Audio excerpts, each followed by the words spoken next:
Hello guys, मैं हूं सुनील। आप देख रहे हैं H TV telecom and electrical ज्ञान। आज के इस वीडियो में समझेंगे ट्रांसफार्मर की रेटिंग केवीए में क्यों होती है, केडब्ल्यू में क्यों नहीं। आपके मन में भी यही क्वेश्चन होगा और इंटरव्यू में अधिकतर यही पूछा जाता है। तो मोटर की रेटिंग वो तो किलोवाट में होती है और ट्रांसफार्मर की रेटिंग केवीए में क्यों होता है, ऐसा क्यों होता है? तो सिंपल चीज बता दूं, दोनों का एक तरह का एक क्या है, पावर है। दोनों एक तरह के क्या है, पावर है।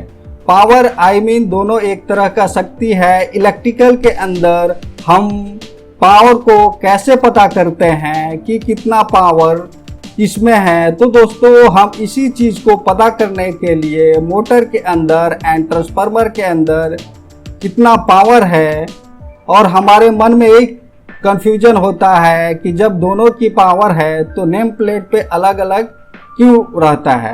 तो आइए हम इस वीडियो में अच्छी तरह से समझ लेते हैं। देखिए, ट्रांसफार्मर में हमारे दो तरह के लॉसेस होते हैं। एक होता है core and iron losses and दूसरे होता है कॉपर और वेरिएबल लॉसेस। जो कोर लॉसेस होता है टोटली वोल्टेज पे डिपेंड करता है, जो हमारा इनपुट वोल्टेज होता है उस पर डिपेंड करता है। जो कॉपर लॉस होता है वो करंट पे डिपेंड करता है। Okay right. जो कोर लॉसेस होता है उनमें भी दो टाइप का लॉसेस होता है। एक होता है हिस्टैरिसीस लॉस एंड दूसरा होता है एडी करंट लॉसेस। इन दोनों के बारे में आगे इस वीडियो में बताऊंगा। पूरी वीडियो को लास्ट तक देखिएगा। अगर मेरे चैनल पे नए हैं तो चैनल को जरूर सब्सक्राइब कर लीजिए एंड शेयर जरूर कर लीजिएगा। तो देखिए, होता क्या है कि जो हमारे लॉसेस है होते हैं वोल्टेज एंड करंट पे डिपेंड करते हैं। ओके, और ये देखिए हमारे जो टोटल लॉसेस होते हैं, जो total losses depended are voltage and current. I mean हमारे ट्रांसफार्मर की लॉसेस है वो वोल्टेज एंड करंट पे डिपेंड करते हैं। I mean V and I.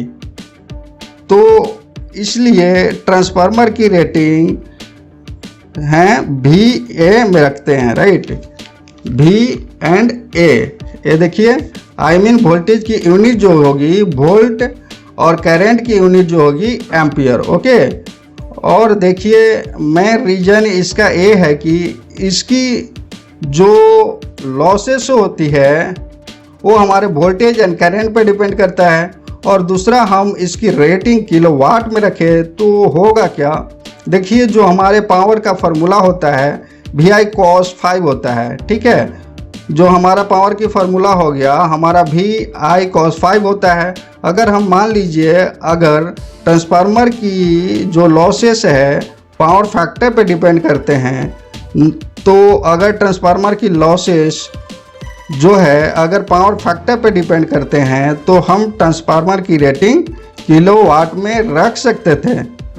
तो VI cos 5 को निकालेंगे तो इसकी यूनिट किलोवाट होती है, ठीक है। अगर इसकी लॉसेस पावर फैक्टर पे डिपेंड करते हैं तो इसकी यूनिट किलोवाट में रख सकते थे।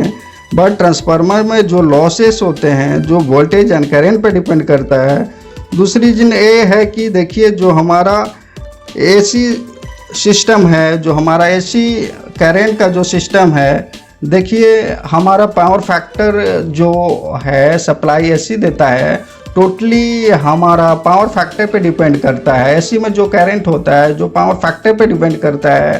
तो होता क्या है, कोई भी मशीन उसका पावर फैक्टर कम होगा तो ज़्यादा करंट लेती है एंड जो ज़्यादा पावर फैक्टर होगा तो करंट कम लेती है। तो इसीलिए ट्रांसफार्मर की जो पावर होती है, जो AC में जो पावर होती है वो VI cos 5 होती है, राइट।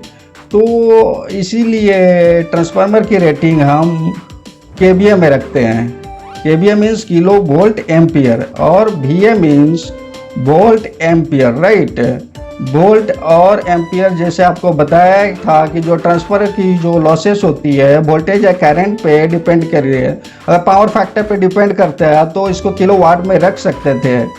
तो ये छोटी ट्रांसफार्मर की छोटी यूनिट है इसलिए वोल्ट एम्पियर में लिख सकते थे। अगर इसको K लगा देंगे तो किलोवाट एम्पियर हो गया, जो किलो ट्रांसफार्मर की रेटिंग होता है। केवीए में रखने का मेन रीज़न ये है कि देखिए वोल्ट और एम्पियर के को छोड़ दीजिए तो किलो मगा या किलो, ये हमारा इससे किलो से मतलब नहीं है।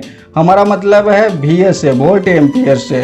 वोल्ट एम्पियर ट्रांसफार्मर का रेटिंग में रीजन ये भी है कि ट्रांसफार्मर में मैक्सिमम करंट एंड वोल्टेज जो है तो उसकी रेटिंग को, कैपेसिटी को, उसकी उसको दर्शा सकते हैं कि ट्रांसफार्मर कितनी वोल्ट एम्पियर मैक्सिमम करंट इसमें से फ्लो कर सकता है, राइट।